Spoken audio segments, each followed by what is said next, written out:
नमस्कार, मैं हूं रंजीत छाबड़ा। आप देख रहे हैं धमतरी का लोकप्रिय चैनल MGTV। आइए चलते हैं खबरों की ओर। एवं जिला निर्वाचन अधिकारी ऋतुराज रघुवंशी द्वारा चुनाव को लेकर कलेक्टोरेट सभा हॉल में मीडिया कॉन्फ्रेंस कर बताया कि अंतिम मतदाता सूची प्रकाशन, मतदाता संख्या वृद्धि, जिले की तीनों विधानसभा क्षेत्रों में वर्तमान मतदाता संख्या, बूथ वृद्धि संख्या, नोटिफिकेशन, मतदाता सूची तैयारी का संक्षिप्त पुनरीक्षण कर अंतिम समय तक मतदाता को मतदान की सुविधा मिले, इसकी व्यवस्था सहित मीडियाकारों के अनेक सवालों के जवाब दिए गए। इस अवसर पर जिला निर्वाचन अधिकारी ऋतुराज रघुवंशी, अपर कलेक्टर ऋषिकेश तिवारी, SDM विभोर अग्रवाल और सहायक जनसंपर्क अधिकारी राहुल सिंह मौजूद थे। मीडिया को संबोधित करते हुए अपर कलेक्टर ऋषिकेश तिवारी ने कहा कि मतदाताओं तक चुनाव प्रक्रिया की जानकारी ठीक पहुंचाने में मीडिया बहुत बड़ा माध्यम है।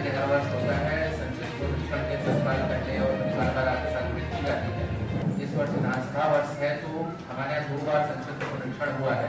तो ये जो द्वितीय संक्षिप्त पुनरीक्षण हुआ था उसका जो अंतिम सूची का प्रकाशन आज की तिथि में हुआ है, तो आज इसी के संबंध में हम आपको अवगत कराएंगे। चालू हुआ था और एक विशेष बात बताना चाहूंगा, जो आप लोगों ने शायद देखा भी होगा कि BLOs इस बार हमारे डोर टू डोर सर्वे करने गए थे। क्योंकि विधानसभा वर्ष है तो आयोग का हमारा निर्देश था कि केवल हमारे सुमोटो इनिशिएटिव जो जनता के द्वारा पे उस पर हमको नहीं रुकना है, हमें मतदाता सूची की शुद्धता सुनिश्चित करने के लिए एक घर में जाना है। और यदि हमको वहाँ पे कोई ऐसा व्यक्ति मिलता है कि जिसका नाम मतदाता सूची में होना चाहिए परंतु नहीं है, तो उनसे फॉर्म 6 भरवाना है। यदि किसी की मृत्यु हो चुकी है और उनका नाम नहीं कटा है तो फॉर्म 7 भरवाना है। या अन्य कहीं बेटियां ब्याह होकर चली गई हैं या बहू आई है तो नियमानुसार उसमें फॉर्म 8 की कार्रवाई की जानी है। तो ये कार्रवाई हमारे विशेष संक्षिप्त पुनरीक्षण के प्री कार्यक्रम में हो चुकी है। इसके अतिरिक्त प्री कार्यक्रम में ही हमारे कुछ मतदान केंद्र जो जर्जर हो गए थे उनकी या तो लोकेशन चेंज की गई है या सेम लोकेशन में उनका भवन चेंज किया गया है। और उसके पश्चात हमारा 2 अगस्त से हमने दावा पत्ती का लेने का काम चालू किया है और वो हमारा 31 अगस्त तक खत्म हो जाना था, परंतु आयोग के निर्देश से उसको 11 सितंबर तक बढ़ाया गया था। उसके पश्चात समस्त प्राप्त दावा पत्रों का निराकरण करते हुए 4/10 को आज प्रकाशन किया गया।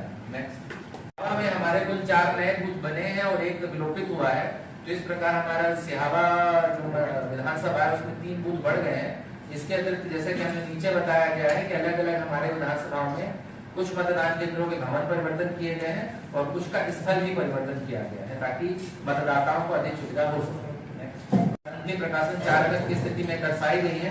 तो इस प्रकार आप देख रहे हैं कि हमारे यहाँ मतदाताओं की संख्या में अंतिम प्रकाशन में वृद्धि हुई है, जो स्लाइड में दी है उसके अनुसार 11,354 है।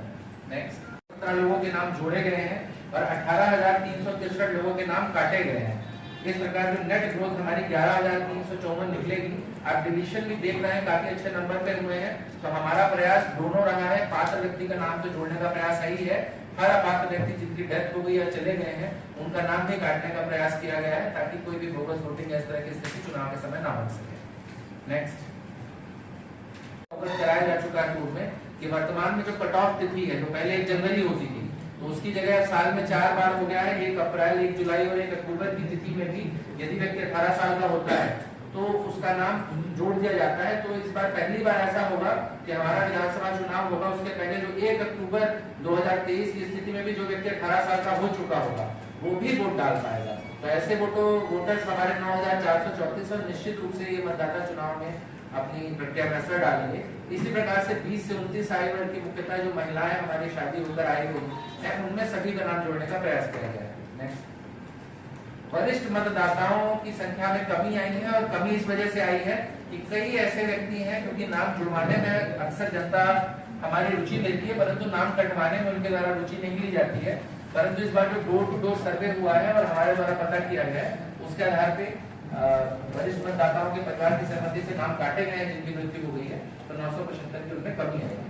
नेक्स्ट दिव्यांग मतदाताओं की संख्या में भी हमारे 300 से ज्यादा की वृद्धि हुई है। और PSSR के पहले भी हमने चलाया था, पिछले साल ये लगभग 4,000 डेटा था, अभी हमारा 6,000 के पास से पहुंच गया है। PWD चिन्हांकन इसलिए भी जरूरी है कि बहुत सारी सुविधाएं जो मतदान केंद्रों में हम उनको उपलब्ध कराते हैं, जैसे कि रैंप हो गई, व्हील चेयर हो गई। इसके अतिरिक्त इनफैक्ट सुगम ऐप है जिसके माध्यम से विभिन्न प्रकार की सुविधाओं का लाभ केवल वह व्यक्ति ले सकता है जो PWD के रूप में चिन्हांकित हो। तो हमारे द्वारा प्रयास किया गया है कि जो भी दिव्यांग मतदाता सूची में था भी परंतु चिन्हांकित नहीं था, उनका फॉर्म 8 जोड़कर हमने उनका चिन्हांकन कराया है। अभी अंतिम सूची का प्रकाशन हो गया है, लोगों में दुविधा ना हो तो इसीलिए हम आपको अवगत कराना चाहेंगे कि नाम जोड़ने और काटने की प्रक्रिया अभी भी चालू है। उस संबंध में ये प्रावधान है जो मैं आपको अवगत कराना चाहूंगा और आपसे अपेक्षा करूंगा कि आपके माध्यम से आम जनता के प्रावधान पहुंचे। मतदाता सूची में जो नाम जोड़ते हैं उसमें जो विधिक प्रक्रिया है कि नामांकन भरने का अंतिम दिवस है, उस तिथि तक उसको नाम को जोड़ा जा सकता है, लेकिन चूंकि उस दिन आदेश करना होता है तो आवेदन की तिथि 7 दिन और उसके पहले मान लीजिए कि हमें कोई क्वेरी होती है तो 3 दिवस क्वेरी के लिए, तो 10 दिवस पूर्व तक ही आवेदन किया जा सकता है। इस समय बताने का आशय ये नहीं है कि हम आखिरी समय तक बैठे, परंतु हमें जानकारी हो ताकि यदि कोई व्यक्ति उस समय स्थानांतरित होकर आता है तो अपने मताधिकार का प्रयोग कर सके। दूसरा बिंदु है नाम काटना। नाम जोड़ना जरूरी है, नाम काटना जैसे ही निर्वाचन की घोषणा होगी उसी दिन से नाम काटने का आवेदन प्राप्त करना बंद हो जाएगा। उस अवधि तक जो आवेदन हमको प्राप्त हो चुके होंगे परंतु निराकृत नहीं हुए होंगे उनको हमको 10 दिवस के अंदर निराकरण किया जाना होता है। तीसरा बिंदु आ गया कि यदि कोई व्यक्ति नया नाम नहीं जोड़ना, स्थानांतरण होकर आया है तो फॉर्म 8 भरना चाहता है, तो उसके लिए वो व्यक्ति भी अगर नाम जोड़े, फॉर्म 8 जैसे कि मैं आपको बताऊं कई चीजों के लिए होता है, कुछ डाटा सुधार के लिए भी होता है, कुछ PWD हमारा रोल कराने के लिए होता है, मोबाइल रजिस्टर के लिए होता है, बहुत सारे पर्पज के लिए होता है। वो सारे पर्पज जो होंगे उस घोषणा की तिथि से उसके फॉर्म लेना हम बंद कर देंगे, लेकिन फॉर्म 8 अगर स्थानांतरण से आके नाम जुड़ाने के लिए होगा वो फॉर्म 6 की तरह हमारा नामांकन के अंतिम दिवस के 10 दिन पूर्व तक लिया जाता रहेगा। उसका आशय यही है कि कोई भी व्यक्ति नाम जोड़ने से ना छूटे, उसके लिए अंतिम संभव समय तक हमने प्रोविजन यहाँ पे लीगल रूप से दिया गया है। तो आपसे मैं चाहूंगा कि ये प्रावधान आपके माध्यम से आगे पहुंचे। नेक्स्ट, तो ये हमारा ब्रीफ प्रेजेंटेशन था। इसके पश्चात इस प्रेजेंटेशन या कोई आपकी क्वेरीज होगी तो हम उनका जवाब देंगे। प्रेजेंटेशन शेयर पे पास ये क्लैरिफिकेशन आता था कि नक्सल और नक्सल अफेक्टेड ऐसे करके, इस बार उसमें चेंज किया। तो हमारे यहाँ क्रिटिकल और नॉन क्रिटिकल, इनमें 2 में मांगा उन्होंने थोड़ा सा डेफिनेशन चेंज की है, 5 की है क्रिटिकल 5। तो हमारे यहाँ क्रिटिकल का जो डेफिनेशन इलेक्शन कमीशन ने दी है वो ये कि किसी एक पक्ष में अगर 90% से ज्यादा वोट पड़ा हो या कहीं पे चुनाव रिलेटेड कोई आपकी कानून व्यवस्था की स्थिति हो तो आप सिर्फ उन्हीं को क्रिटिकल कहें। तो हम लोग ने 5 को क्रिटिकल भेजा है यहाँ से। बाकी जो आपके नक्सल अफेक्टेड है वो सिक्योरिटी पॉइंट ऑफ व्यू से उसमें हम सबको लगाएंगे, पर उनको अलग से हमने डिक्लेयर नहीं किया। LWE अफेक्टेड हमारा पूरा जो रीजन है उसके सारे पोलिंग स्टेशन हम लोग सोशल मीडिया और मीडिया चैनल, न्यूज चैनल, स्थापित न्यूज चैनल 24 घंटे के और पोर्टल, सोशल मीडिया जो है स्वस्थ लोकतंत्र में इस बार सहायक सिद्ध होने वाला है या आपकी तरफ से कोई निगरानी या नियंत्रण रहेगा? नहीं, निगरानी रहेगी। वो MCMC कमेटी बनती है, उसमें हमारी कमेटी बनी हुई है, हमारे साथ पत्रकार साथी भी हैं। उसमें बेसिकली अपने को चुनाव मॉडल कोड ऑफ कंडक्ट जब लग जाएगा उसके बाद MCMC बनती है, उसकी हम आपकी प्रॉपर ट्रेनिंग कराएंगे। तो उसमें ये बता दिया जाएगा कि सोशल मीडिया पे किस चीज का हमको ध्यान रखना है, क्या अलाउड है और क्या अलाउड नहीं है। तो वो आपको हम विस्तृत रूप से समझ आता है। प्रिंट मीडिया डिक्लेरेशन भर के देता है, हमारा एक साथ प्रिंट मीडिया डिक्लेरेशन भर के देता है, कल के दिन जवाबदारी तय होती है। लेकिन कुछ लोग लाइव टेलीकास्ट करते हैं जो RNI से रजिस्टर्ड नहीं है और शहर में कोई अफरा तफरी मस्ती है या दंगा हो जाता है, तो उस स्थिति में आप किन को चिन्हित करेंगे और किन को पकड़ पाएंगे? वो जब हमारे सामने वो स्थिति निर्मित होगी तब हम उसके बाद बता पाएंगे आपको कि हम किसको चिन्हित करेंगे। मैं अभी से नहीं बता सकता कि क्या स्थिति निर्मित हुई है, किसका क्या रोल है उसमें। नहीं, एक घोषणा पत्र अगर सबसे भरवा लें कि भाई ये मेरा पोर्टल है और इससे संबंधित अगर कोई विवादास्पद स्थिति आती है तो उसके लिए मैं उत्तरदायी रहूंगा, क्योंकि गूगल बाबा तो हमारे भाग्य विधाता नहीं है, हमारे भाग्य विधाता तो RNI है। मैं सबसे मान के ये चल रहा हूँ कि कोई खुद से वो अपने से नहीं करेगा, आपके सजेशंस हैं तो उनको हम लोग नोट करते हैं। चुनाव के लिए 30,000 की आप प्रेस कार्ड जारी करेंगे, बन जाते हैं। सर मेरा एक सवाल है कि आपने बताया कि ऑनलाइन आवेदन होगा इस बार जो है, क्या कोई उम्मीदवार मैनुअल अपना आवेदन नामांकन भरना चाहता है तो उसकी सुविधा रहेगी? नहीं, नामांकन तो मैनुअल है जी, पर आपको परमिशंस लगती हैं। जी। परमिशन किसकी लगेगी? आप मान लीजिए कोई एक रैली ग्राउंड आप बुक करना चाहते हैं, जी। तो उसी दिन हो सकता है एक से ज्यादा रैली हो, जी। इसलिए ऑनलाइन हम लोग ने इसलिए किया है क्योंकि उसमें टाइम स्टैंपिंग होती है। जी। मान लीजिए जयंत जी आपका 11:15 पे है जी। और किसी ने 12:10 पे, जी। तो फर्स्ट कम फर्स्ट सर्व करने में हमको आसानी होगी। जी। तो जिसका पहले आएगा उसको हम पारदर्शिता से Right. वहाँ पे दे सकेंगे। तो वो उन्हीं सारी परमिशंस के लिए है। बाकी नॉमिनेशन तो आपका अभी भी हमारा पुराने प्रोसीजर से ही है। हाँ बताएं। हाँ, इसमें मैं एक चीज बता दूं, नामांकन भरने की तिथि अभी डिक्लेयर नहीं हुई है। वो तिथि जब डिक्लेयर होगी तो इसका हम एक अडेंडम देंगे आपको, जिसमें कि हम फिर से पीआरओ के थ्रू से निकलवाएंगे कि अब 10 दिन पूर्व हम किसको तारीख को बोल रहे हैं। लास्ट 2 पॉइंट फिर से एक बार इसमें पिछली बार 6 अक्टूबर को हुई, उसके करीब 20 दिन बाद नोटिफिकेशन हुआ। नोटिफिकेशन की तिथि से नामांकन चालू हो जाता है और 7 दिवस तक चालू रहता है। यानी कि आप मानिए अगर मैं 6 अक्टूबर को पकड़ता हूँ घोषणा, 26 को मैं पकड़ता हूँ नोटिफिकेशन, तो 26 में आप 7 दिन जोड़ेंगे, लेट से 3 तारीख। 3 तारीख तक हम लोग अपने फॉर्म को जोड़ सकते हैं मतदाता सूची में, पर वो 3 तारीख आवेदन की तिथि नहीं है, इनके साइन की तिथि है कि इन्हें शामिल करना है। नाम जोड़ने का जो है बीएलओ के माध्यम से होगा कि किसके माध्यम से होगा? नाम जोड़ने का जो कार्य है, जो भी साधन है आप सारे से जोड़ सकते हैं, क्योंकि वहाँ सेंटर में जाते हैं सर, बीएलओ क्या अनभिज्ञता जाहिर करते हैं। हाँ, अभी जोड़ भी नहीं रहे। जी जी, जोड़ भी नहीं रहे, अनभिज्ञता जाहिर करते हैं, तो उनकी जानकारी में है कि नहीं है? मैं बताना चाहूँगा कि 11 सितंबर तक की जो है वो फॉर्म लेने की प्रक्रिया थी। 11 सितंबर के पश्चात जो बीएलओ है वो गरुड़ा ऐप के माध्यम से फॉर्म नहीं ले सकते। अब जब हमारे मतदाता सूची का प्रकाशन हो चुका है, अंतिम प्रकाशन, तो नया फॉर्म बीएलओ गरुड़ा के माध्यम से लेंगे। इसके अलावा बीएचए है, एमबीएसपी है, सारे पोर्टल के माध्यम से भी जो है वो आप डायरेक्टली अप्लाई कर सकते हैं। लास्ट ईयर की अपेक्षा इस बार जिले में सर, और जिले में पूरे कितने नए मतदान केंद्र बनाए गए हैं इस बार अभी तक सर? आप उसमें देखेंगे कि 6,21,149 ग्रामीण क्षेत्रों में भी है सर। इसको लेके कोई सर कानून या कोई ऐसा कुछ आदेश सर? एक व्यक्ति का 2 जगह नाम है सर, अभी भी ऐसे लोग हैं। गमत्री विधानसभा में भी है। फॉर्म 7 आता है ना इसमें, जो आप दूसरा जी। अब वो संज्ञान में या तो व्यक्ति खुद ला सकता है कि भाई मेरा 2 जगह नाम है, आप करते हैं, या फिर कोई और भी ऑब्जेक्ट करता है।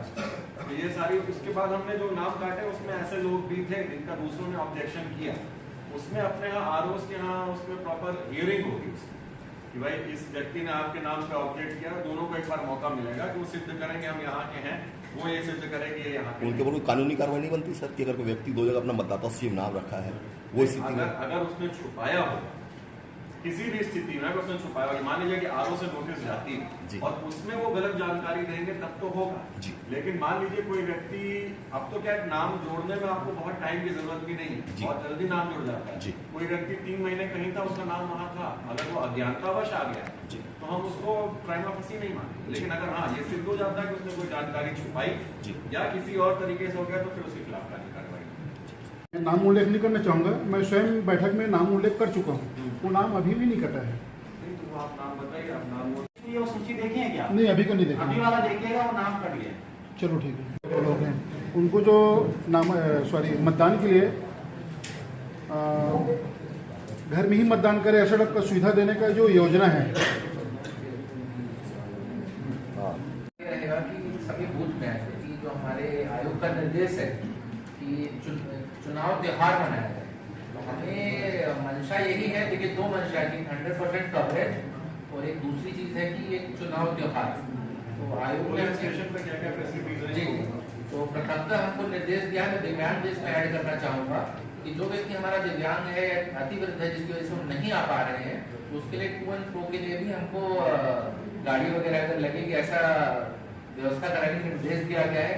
इसके अतिरिक्त वहाँ पे रैंप होंगे, व्हील चेयर्स होंगी और हमारे वहाँ पे रहेंगे वॉलंटियर्स जो हमारे एनएसएस या एनसीसी के होंगे, जो उस व्हील चेयर्स वगैरह को चलाने के लिए रहेंगे।